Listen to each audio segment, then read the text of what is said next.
Hey, what's going on, you guys?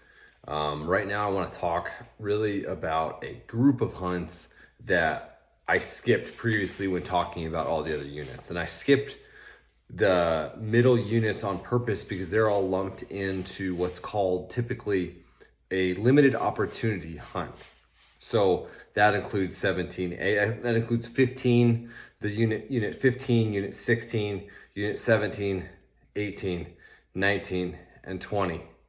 All of those units do have an elk population, but they pretty much all except for the fact of 19A. 19A has its own separate elk hunt draw outside of a limited opportunity specified hunt draw area, whatever you want to call it, organized little section that you'll find in the draw regulations, and you'll see as you apply for the hunt. It'll outline limited opportunity hunt. So I really want to talk about these limited opportunity hunts and talk about some of the units lumped into all those. So first things first, these are exactly how it's described. So there's a lot of elk in some spots and very, very seasonal populations typically. So I'm going to start with the most popular and the most hunt that I get asked about the most often, which is the 17A, 17B, 18B, 19B, 20A, 20B. I don't think it actually has 20B, 20C, limited opportunity elk hunt. Now there's a couple different hunts. They offer the archery hunt, and then they offer an early rifle type hunt. And then they also offer, which is the main one that I want to talk about, which is the any elk hunt. And it's a month long.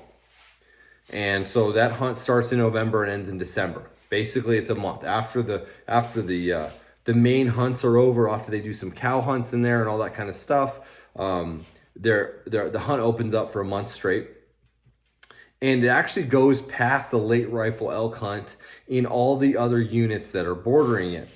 So Unit 8 and Unit 10 border 19B, and they border 18B, 18A, 17A. All those units kind of get lumped in there. So these units all border units that have legit elk hunts. So we call it the multi-unit. So 17A, 17B, 18B, 19A, 19B, 20A, and 20C minus 19A. Anytime I refer to the multi-unit, that's what I'm talking about. So this multi-unit elk hunt is very popular. These limited opportunity hunts, guys, are typically drawn most by residents and locals that live in the area. So in this area particularly, it is basically the greater Prescott, Arizona area. So you have Prescott, Chino Valley, Prescott Valley, you have Dewey, Mayer, you have Skull Valley, you have Ash Fork, Seligman, you have Paulden. You have all these little communities, and a lot of these elk units like this, these limited opportunity hunts, are drawn by residents that live around the area. Okay, the draw odds are very, very high. You don't need a whole lot of points, and there's a reason for that. It's very, very tough hunting. Don't try to draw one of these tags if you are not willing to hunt for 2 weeks and not see an elk at all, period. End of story. You can kill a giant bull on these hunts, no doubt. You can kill a big bull. It may take you 3 or 4 years of drawing this tag and figuring out exactly where these elk are. It's a huge area to look for elk in, and the elk are very, very seasonal and very, very pocket ridge line kind of oriented in crazy thick country for the most part, or locked up on private land that you will not have access to, period. End of story. So I really want to emphasize that. Seems like a great opportunity for a lot of people. Hey, I get to hunt for a month. I get to shoot any elk. There's a lot of tags. The draw odds are really high. I can do this as a resident every 1 or 2 years, but legitimately you should go into it not really expecting to see an elk. A lot of these elk are found typically on some of the deer hunts. A lot of the deer hunts happen a little bit before these elk hunts, and then word kind of gets passed around. Hey, I saw an elk here on my deer hunt, or elk here, and the information kind of gets spread that way. But you really have to do a lot of scouting if you've never spent any time in the multi-unit. A lot of the bulls, a lot of the hunters focus off of I-40. So a lot of that northern section there, a lot of that stuff like 18B, 18A, 19B, a lot of that stuff is really where it borders Unit 10, and bulls kind of go back and forth, and bulls come out of Unit 8 into Unit 19B. So people, a lot of focus all around kind of the major highways. But there are a lot of elk. I mean, there's a really big piece of private land that was grafted in on the Spanish land grant back in the 1800s, called the Baca Float. It's a very large piece of private. A lot of elk live there. A lot of big elk live there. However, it is hard private. It's one of the few hard private places in Arizona.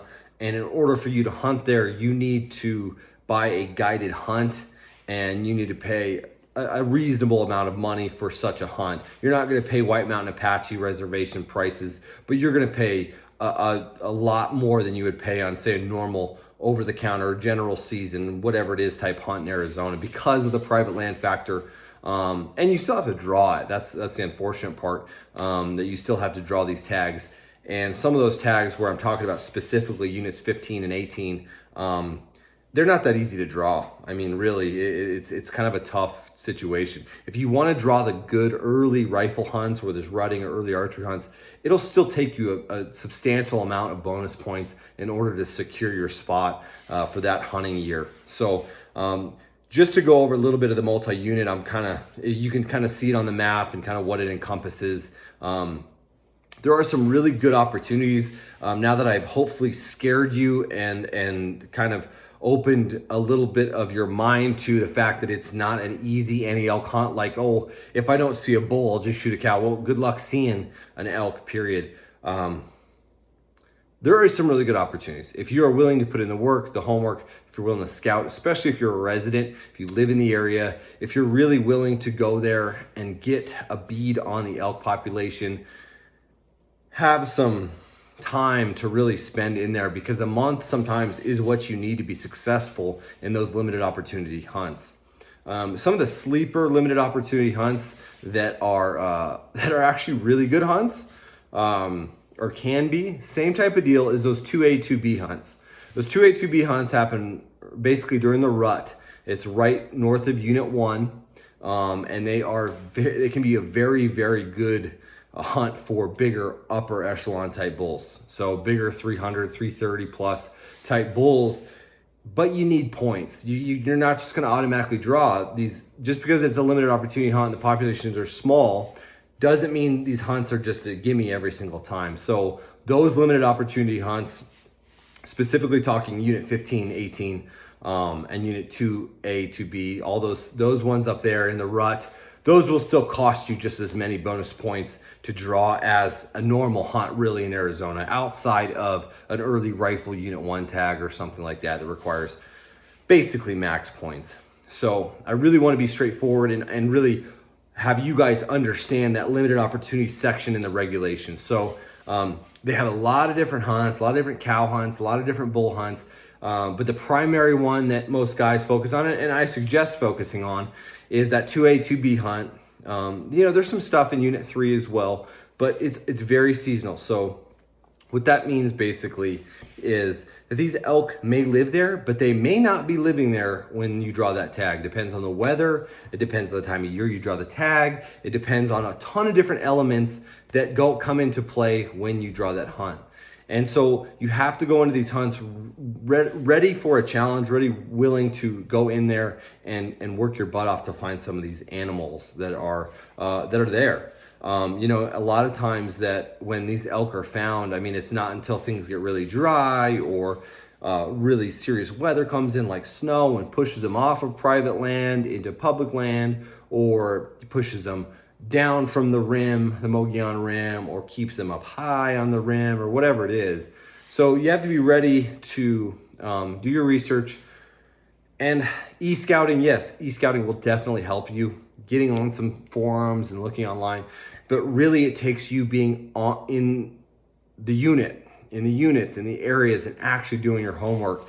You need to commit to spending time there And Arizona roads are not favorable for anybody. So you really need to understand that as well when you go in there and draw some of these tags.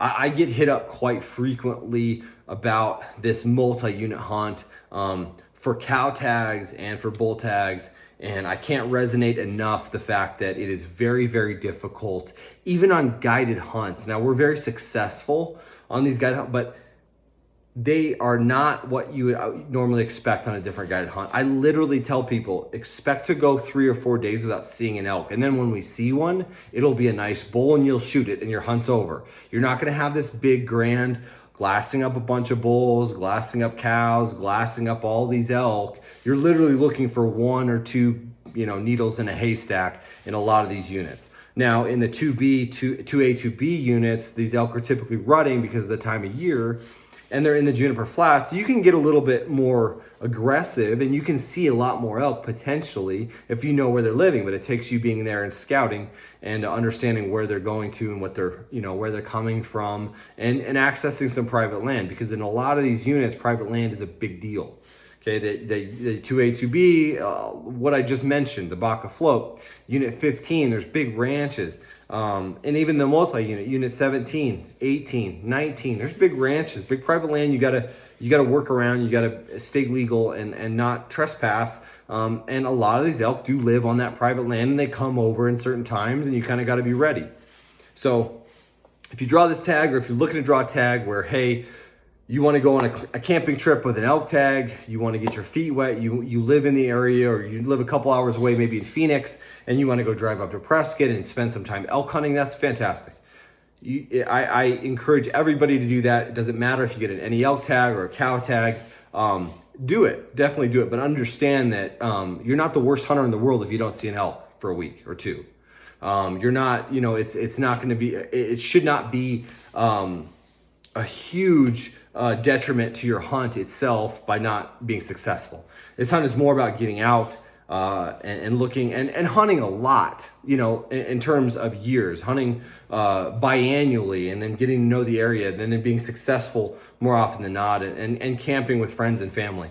So that's kind of the gist of these limited opportunity hunts that I kind of bypassed in my first round, which I did that on purpose because I wanted to focus on the main elk units and then briefly touch on some of these, the multi-unit and then some of these other limited opportunity hunts, and just give you guys an idea what to expect. And expect to work hard, or expect to hire a guide or an outfitter. I mean, and that's always what, if you're unsure and you have the budget and you really want to get an elk and you really want to learn, a lot of paying for a guide or an outfitter or scouting is really about education, especially if you're new to elk hunting. It's really investing in your education as well. So you want to be successful on your hunt, but a lot of it's learning what we do, learning where we look, learning how we go about things, learning the equipment that we have. It's a learning experience, and it's really an education into elk hunting in Arizona. So that's a lot of that. Me as a guide and an outfitter, what I experience is a lot of guys like to learn and like to come out and say, hey, I'm kind of new to elk hunting. I'm upfront about this, and I just really want to get to know how you guys do it. Success of a giant bull is not what I, aspire. It's not what the hunt is all about to me. I really want to get out there and understand how it all works here. And most guides and outfitters would be more than happy to accommodate. There's really good guides and outfitters in Arizona that are very good teachers and go about things the right way. So getting in touch with those guys is very important if you're going to go the guide and outfitter route, and you'll undoubtedly have a big time learning and educational hunt, and hopefully a successful one too. So, all right, guys, hopefully that helped with this limited opportunity outlook kind of overview and some of the areas, and I hope the map helped and the draw odds helped you as well to kind of understand what you're getting into beforehand. All right, guys, I'm gonna talk to you in the next video about some youth stuff, and then I am gonna make a video about antelope at my last video, and then I'm going to actually do a draw application online so you guys can watch how it all works. All right, we'll talk to you later.